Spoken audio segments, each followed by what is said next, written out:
Hello, boys and girls. It's a Gypsy back at it again.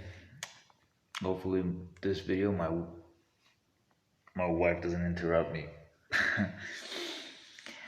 um, this this video is gonna be about, obviously, as you can tell by the picture, Haney versus Komboses, and my prediction on it, and what I think is gonna happen in the fight, and hopefully it happens because I'll get to that once I get to that. Um, and then the next one is going to be a two-part video. The next prediction is going to be for Wilder versus Helenius, which everybody knows what's going to happen in that fight. But before we get to that point, we're going to talk about Haney versus Komboses and their past fight and what I think about it. Watched it 3 days ago, and what I think should happen in this fight. But just because I think it should happen doesn't mean it will happen. Two different fucking things. You know what I mean? Just even though you think something's gonna happen doesn't mean it's gonna actually happen. Yet again, I am not Nostradamus. You know what I mean? The easy pick would be, oh, it's gonna be Haney. Haney's definitely gonna win. But my boy Komboses, if I'm not mistaken, because I can be mistaken, I'm only human. If he has learned anything from his first fight, he will approach this fight completely different. Coming tomorrow, I think it's tomorrow. They had the weigh-in today, right? Should I say yesterday? It's 12:13 right now. Yeah. So I'm thinking it's pretty honestly, Komboses has the tools to beat Haney. I think the first fight, he underestimated him. I didn't think like that the first time when I watched it live. I never rewatched it. I just recently 3 days ago rewatched it. I think he underestimated him. He thought it was gonna be a walk in the park. He might say, "No, I don't underestimate any fighter," just like some fighters would say, but subconsciously they do underestimate him. I mean, just because, for instance, Eubank, that fight never took place with what's his name, Conor Ben. He said, "Oh, I'm not underestimating him, but I'll only take 60% to beat him." Dude, you're underestimating him. Subconsciously, even if he was to fight him 160, you're still gonna underestimate him. Some part of him subconsciously was gonna underestimate him because he's like, "This is a small guy. I don't care how hard he punches at 147. Let him come up. I'm gonna whoop his ass." That's what he's gonna think. And the same thing with Komboses. Obviously not the same thing because they're in the same weight division, but he underestimated him. This is my personal belief. That's why, I mean, when you watch the fight, at first I said he didn't win a single round, but when I rewatched it, I think I gave him like 2 or 3. Some of these rounds, he actually pulled it off because he wasn't rash in those rounds and he was making the right decisions. But beginning of the fight, from round one, and you know, I think maybe he won like somewhere in one round and he won one round and one through for the fifth round. The first to the fifth round, he won one round over there somewhere, and maybe 2 in the later rounds he probably pulled off because he had a few flurry of good punches where Haney just didn't, like, he threw his jab out there, but nothing really landed. It was like shoe shine touches, if you know what I mean. And I don't really rate shoe shine punches. I'll rate it, but if you're getting hit with better shots, and you should, let's say I hit like 5 shoe shine punches on you, and you landed 2 good shots or 1 good shot on me, or I say 2 good shots, not 1, but 2 good shots. I really don't. I don't rate that higher than the 2 good shots that you landed. You know what I mean? For example, like, exactly. That's how I judge my scoring criteria. That's how it is. But it's not. This is not about the scoring criteria of of Komboses versus Haney or Haney versus Komboses. It's about what Komboses could have done in uh, in the first fight, which obviously underestimated, which he didn't do, that he can apply for the second fight. And one of those key things is he needs to double jab.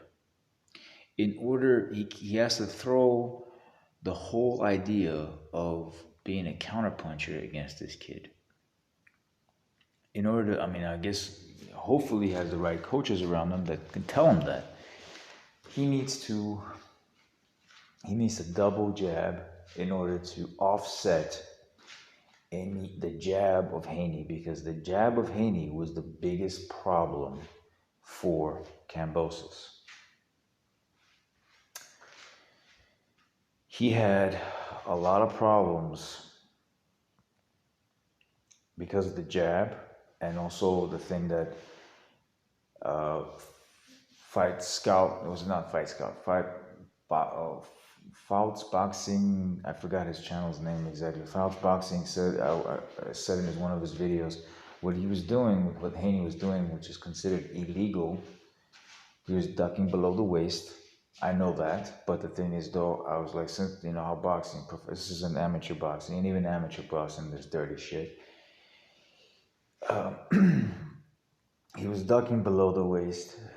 Whenever you threw a jab, you would automatically try to duck below the waist, and then, or you would probably throw 1-2, and then duck below the waist, so he won't get caught with anything. And Komboses, being a clean fighter, he would not hit him in the back of the head. When honestly, man, if someone is doing that constantly, there was opportunities where you could have hit him in the back of the head. You didn't. You should have, because he was doing that too many times, and that's illegal, you know. And he's winning just by doing that. He wouldn't mind doing that to you. He wouldn't mind hitting you in the back of the head if he's losing on points. You should have done the same. But Komboses is he's an honest fighter. You know what I mean? He doesn't fight dirty. So yeah, he would do that. He would either lean on his back foot. He would lean on his back foot, and that's the opportunities that you would have where you would, you know, also you could hit him in the back of the head, even though it's dirty tactics. But if the guy's cheating, he's ducking below the waist, you should go ahead and do the same. But other than that, forget that. That's another thing. That's the second thing that was coming to my head. But the first thing is double jab him. But I'm not saying consistently double jab him. I'm not saying consistently double jab him, but you know, double jab him. Let's say you throw a single jab, and then you throw a single jab, and then you throw a single and double jab, and then if need be, do it 3 in a row. Double jab, then double jab. You know what I mean? That way you can throw Haney off. But at the same time, when you're double jabbing, I didn't just say just throw double jab. Set something else up. You're stepping to the left. You step to the left. If he moves to the left, if Komboses moves to the left enough times, not all the time, you can't always move to the left, but if he moves to the left when he throws the double jab, step to the left, throw the double jab when you assume that Haney is about to throw a jab, because that's what he does. He's going to throw jabs on him from his waist. He's going to throw jabs. Kind of like how Tyson Fury throws his jabs, but faster, much faster, because it's a lighter weight division. And yeah, you could offset him, and then you can come in with the flurry of punches that you are known for. But at the same time, when Komboses is throwing these flurry of punches, he cannot throw these punches from a wider angle. He needs to keep it close, tucked in. Because what if he doesn't keep it tucked in? He's going to miss, like he was missing a lot of his shots A lot of hooks that he was throwing, he was missing because it wasn't tight. It wasn't closer to his center mass, as they say. You know what I mean? How can I describe it without actually showing it? I have to show it, and I'm not doing a video, so I can't really fucking show it. He needs to keep it more tight. If he keeps it more tight, he lands the shots. But every time he threw from a wider stance, a wider angle. And Haney being Haney, he's known for holding, thinking that's entertaining. It's definitely not, you know what I mean? And it's a form of cheating if you constantly hold. Like George Grove, another one, you know what I mean? Tyson Fury holds too, but Fury holds, but doesn't just hold. He holds and he lets go, he hits, and then if need be, he holds again. You know what I mean? And it's a change up. It's, you know, gives him a range. He fucks with the jab and right now, whatever, you know. If he only when he definitely needs it, you know, that's when he holds. You know, if he needs, because of positioning or because he's tired or because he's hurt. I'm not tired. That motherfucker doesn't get tired. He gets hurt when he holds. Or he wants to tire his opponent out, but he doesn't consistently do it like how people claim. You know what I mean? He does it. In heavyweight, most motherfuckers do it, to be honest. You know what I mean? Shit, even lighter weights, they do it. Mike Tyson used to do it often. Throw a few punches and automatically hold, you know what I mean?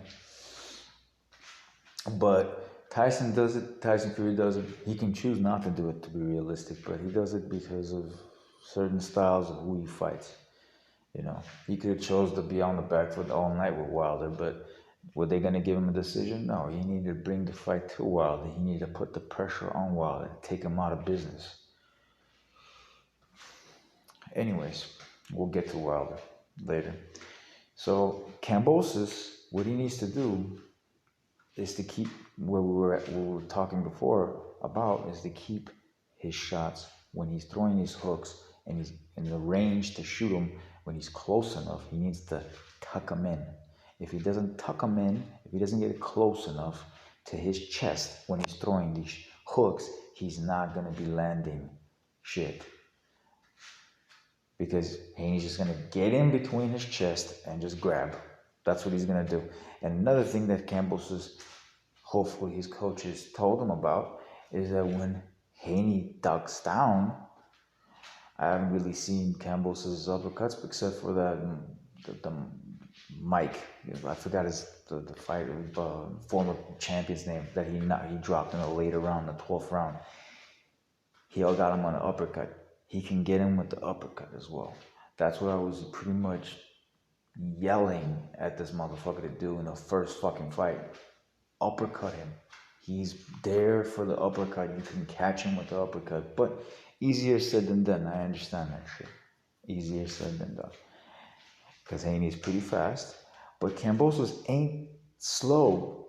You know, he is just as fast. It's just the reach advantage. I thought Haney was way faster, but no, I mean, he's faster, but he's not way faster. He has a reach advantage, and that's where it is. But that's why I say, you don't stand in the range for Haney to hit you. That's another thing. He was standing in the range where he needs to step into Haney's pocket.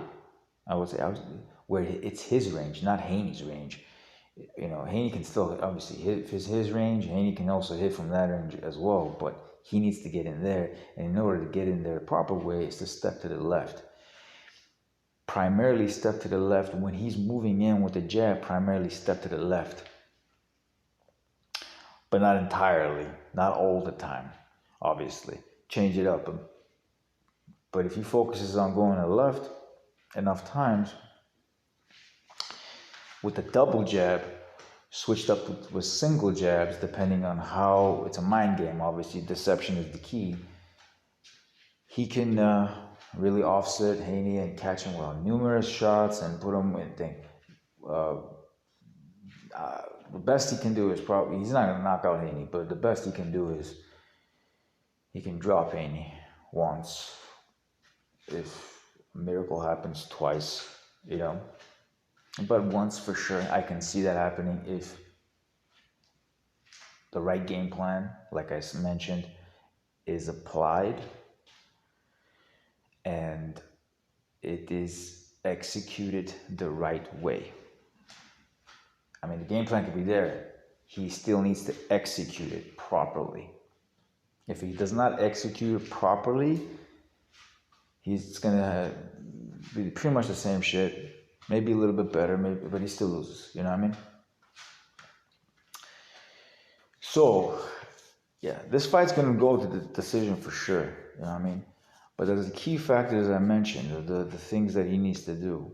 Double jab to single jab, move, step to the left, and then what he decides to do after that, either follow with this, with an overhand right to a, right hook to a, jab to the solar, not the jab, a hook to the solar plexus, or from the right side to a left hook.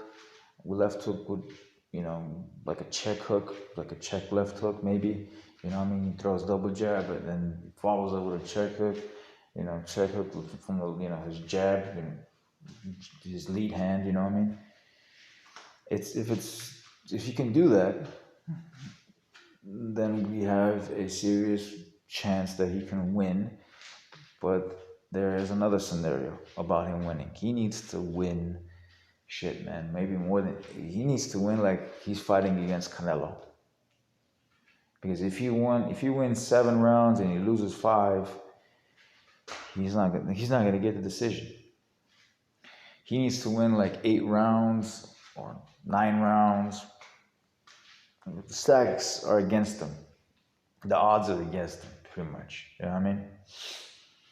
So that's also a thing that. I'm favoring Komboses if he comes with a good game plan. If he does not come with a good game plan, it's going to be the same shit as before, and Haney wins. That's my prediction. If he comes with a good game plan, he wins. This is my prediction. It's not a clear-cut prediction, but I'm going to say it this way. If he comes with a good game plan, he wins. Like the ones I mentioned. If he does not, if he sticks with what he did against Lopez, that works for Lopez. It does not work for Haney. You can work because he's faster than Lopez is, and he's a better counterpuncher than Lopez is. Counterpunching with Haney is the wrong thing to do. The technique of waiting and while you're getting your face jabbed is not the way to go about fighting Haney for Komboses. So. As I said before, double jab, single jab, step to the left, and then follow up. Whatever you're gonna do, and then work on your uppercut because he's gonna try to do the same shit. Try to jab, and then maybe jab and hold, or jab and right hand, jab and a 2, and then hold. You know what I mean? Afraid of what's coming next. That's what he's gonna do. And if he ducks to below the waist, don't be fucking shy of hitting him behind the head, because if he does it once, okay. Does it twice, okay. 3, 4 times, then that's an indicator. Well, he's gonna keep doing it. So you're just gonna have to hit him wherever he is, because he not only does he just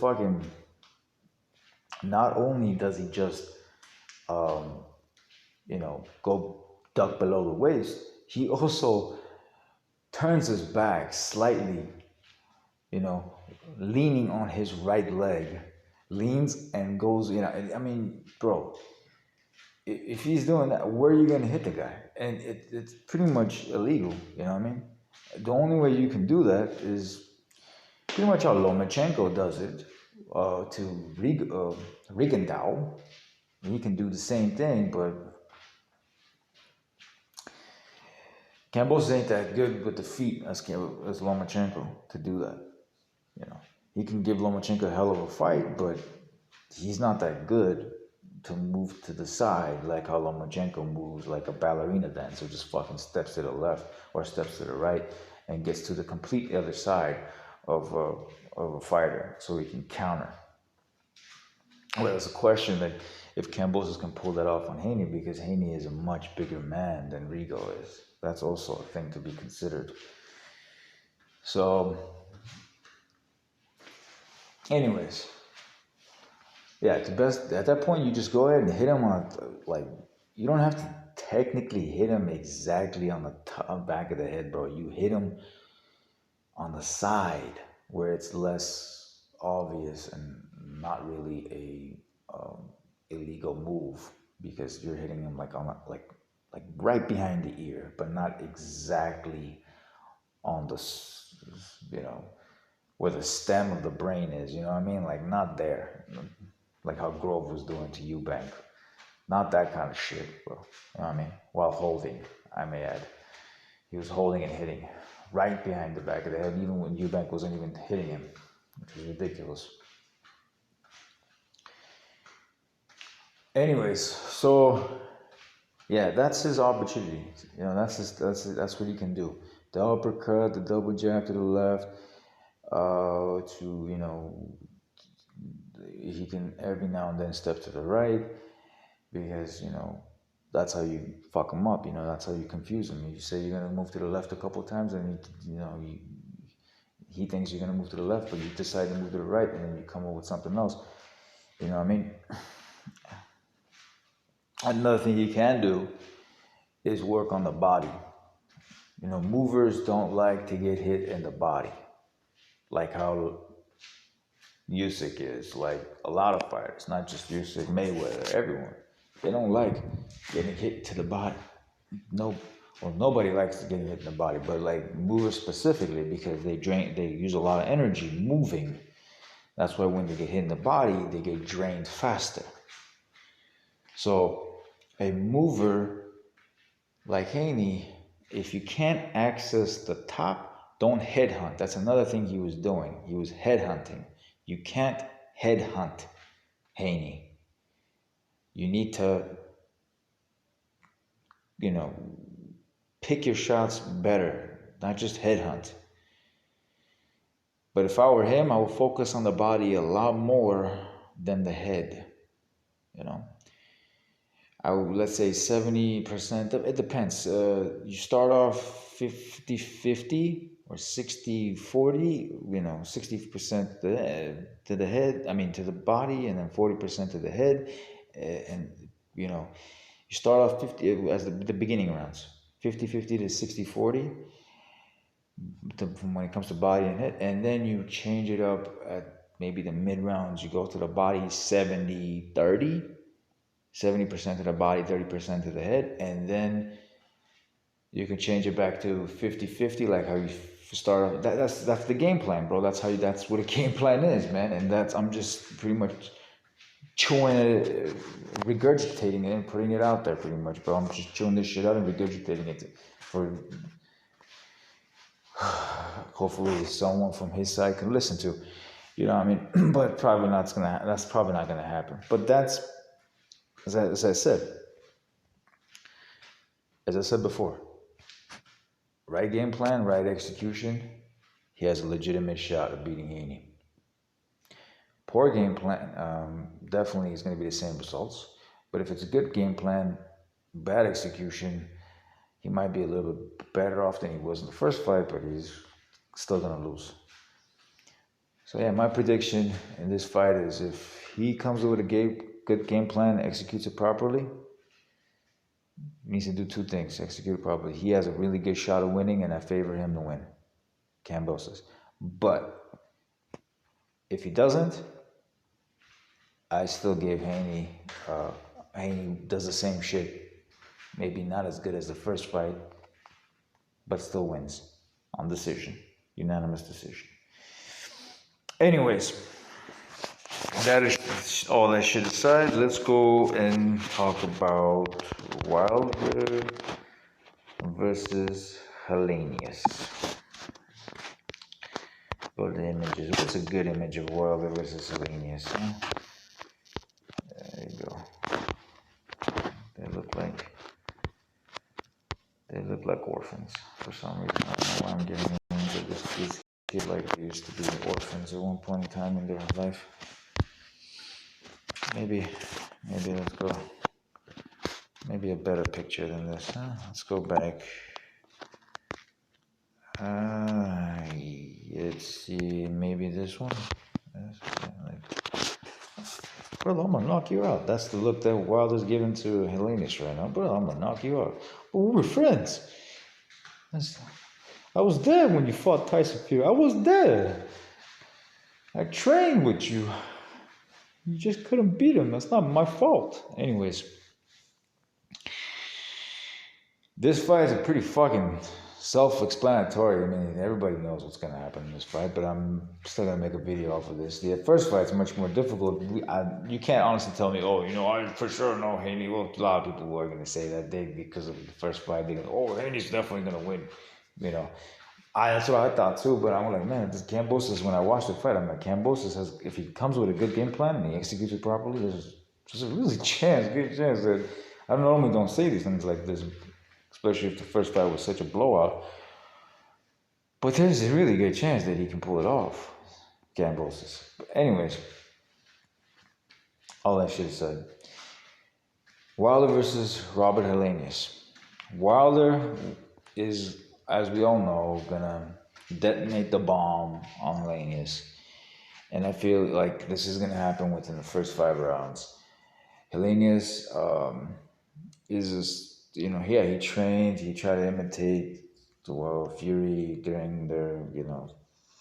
during Wilder's fights with Fury in second and third, I think. Not the first, probably. Maybe the first two, who knows? He imitated Fury. Even kind of sort of looks like him. Because he's white. And he doesn't look like him, but he's, anyways.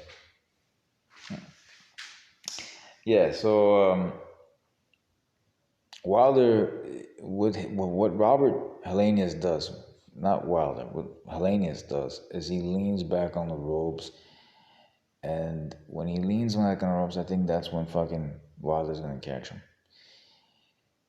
This isn't Dylan White where you can dodge Dylan White's punches. Wilder's punches come in a lot faster. I don't give a damn how much they train with each other. You think Wilder went super serious with Helenius? I don't think so, bro. I think for training reasons, he pulled back his punches. Not to mention the headgear and everything that you wear when you're sparring. Yeah, I think he pulled back punches. I don't think Helenius really knows what he's dealing with. I really truly don't believe that he knows what he's dealing with Wilder. I think he's gonna be in a world of surprise. Like, oh, this was nothing like those sparring matches we had. That's exactly the feeling I'm getting. What's gonna happen to Helenius. I think he's just gonna lean back, and at first he might, because they know each other enough that after so many years of becoming having sparring matches, I think Wilder isn't gonna automatically catch him, but within the 5 rounds, he's gonna catch him behind the ropes, trying to lean back, trying to miss. Wilder does the same shit too. Honestly, people they underrate his defensive skills. There's a lot of shots that Fury missed on him. And there's a lot of shots that Wilder landed on him as well, in the third fight particularly. Not the second one. The second one was a blowout. But the third one, definitely.